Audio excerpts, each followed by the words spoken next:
Hovind, thank you. I'm happy to take the opportunity. Thank you, Chairwoman Feinstein, and in absentia, Ranking Member Kennedy. Thank you, Senator Granholm and Dr. Verdun, for testifying. And Madam Secretary, it's great to be with you in person, and I am so grateful for the job you've been doing as part of the Jobs Cabinet, helping the American people understand the connection between combating climate and creating good, high-paying jobs. I enthusiastically support the President's vision, particularly with regards to the Department's budget, and look forward to making sure that it's adequately funded to meet the challenges of this century. Just a few things I might, first on carbon capture, utilization, and storage. I was encouraged to see a revitalized Office of Fossil Energy and Carbon Management. CCUS is a critical part of our strategy for moving forward. I have a bill with Senator Cassidy, the SCALE Act, which would support wide-scale CCUS deployment by connecting sites of carbon dioxide capture to places where they can be, where it can be stored, and it would create thousands of jobs. Could you briefly discuss the importance of carbon dioxide transport and storage infrastructure for both meeting our climate and job creation goals? Yeah, thank you for asking this, because I think it is, I agree with you, it is very important. It's important for the U.S., and I would say it's important around the globe. There's a lot of our allies across the world who want to know how they can take this kind of technology and affordably use it. So it's one of the reasons why the American Jobs Plan had in it these 10 projects, demonstration projects for carbon capture, use, and sequestration, because the point is you can use it on a variety of different carbon sources, whether it's heavy industry, whether it's power plants, and we want to be able to show that it can be done, that it can be taken to scale, that it's affordable, and that it solves the problem. So thank you for your leadership in it. Our Fossil Energy and Carbon Management Office currently has 5 demonstration projects running. One of them, Project Tundra. One of them, we want to make sure that we continue to demonstrate that that ability. The 5 is great, but we need more to be able to take this to, and we need it quickly. We need to, because these are big projects. And let me just say one other thing is, the American Jobs Plan is called Jobs Plan for a reason, which is that this kind of technology, especially with the pipelines that need to be installed, et cetera, is a huge job creator. So it's a win-win, and it makes sure that fossil communities are not left behind. Senator Cassidy had an interesting perspective on it. He said, I've got lots of folks in Louisiana today working on building and maintaining and servicing pipelines that pull things out of the ground and put them into our economy. Why can't the same folks have jobs building and maintaining and servicing pipelines that take carbon dioxide and put it back out under the ground and store it permanently? A simple but powerful insight, I think. Let's move towards one of the things that I think is a key component of a clean energy economy, hydrogen.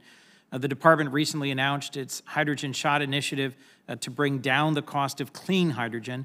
You traveled to Texas to visit an Air Liquide facility there. Their, I would say, preeminent research facility in North America happens to be in Newark, Delaware.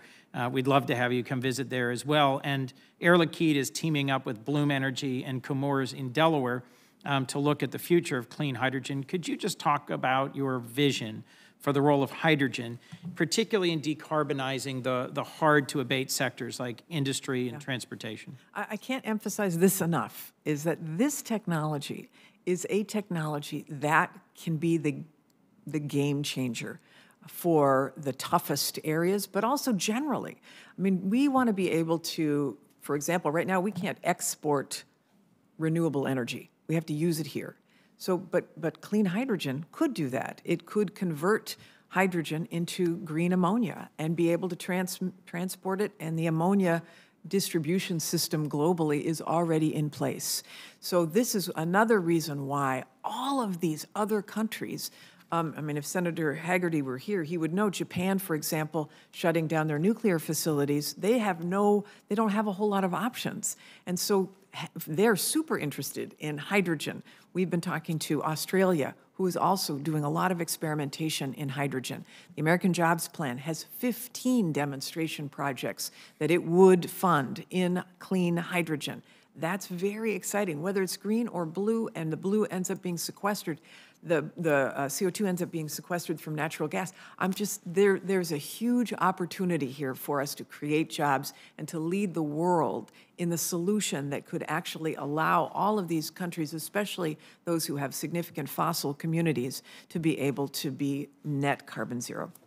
Well, in terms of net carbon zero baseload, I think next generation nuclear is also an important part of the suite of approaches we need to take. Right at the end of last year, something big happened in energy policy. It didn't get much notice because there were other things going on with the election, but Chair Murkowski and Ranking Member Manchin at the time of the Energy Committee finally got passed the Energy Act of 2020. It had a lot of different bills in it. One of them that I'd worked on for years was a modernization of the Weatherization Assistance Program.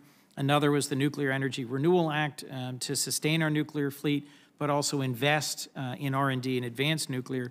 Could you just discuss briefly the role of nuclear energy in ensuring the balance of decarbonizing baseload power generation and our economy as a whole, and ensuring energy security for the United States? Yeah, we have to do, I was mentioning before you arrived, I think Senator Hyde-Smith had a similar kind of question, which was, we have got to do both research and development on next generation nuclear, advanced modular, et cetera, and we have to make sure that we keep our existing fleet operating, because the existing fleet provides such a significant part of our clean electricity today. And if we take it offline, it's going to be that much more difficult to get to the goals of net zero as well as 100% clean electricity.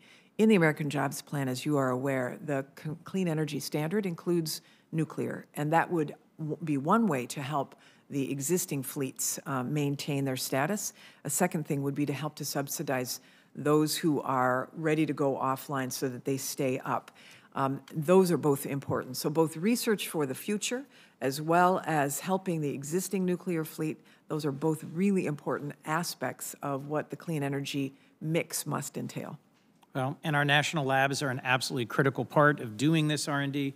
I look forward to supporting the appropriations requested for the national labs, both in nuclear technology and in clean energy technology more broadly. I appreciate the indulgence of the chair and very much look forward to working with you both. Thank you, Madam Secretary.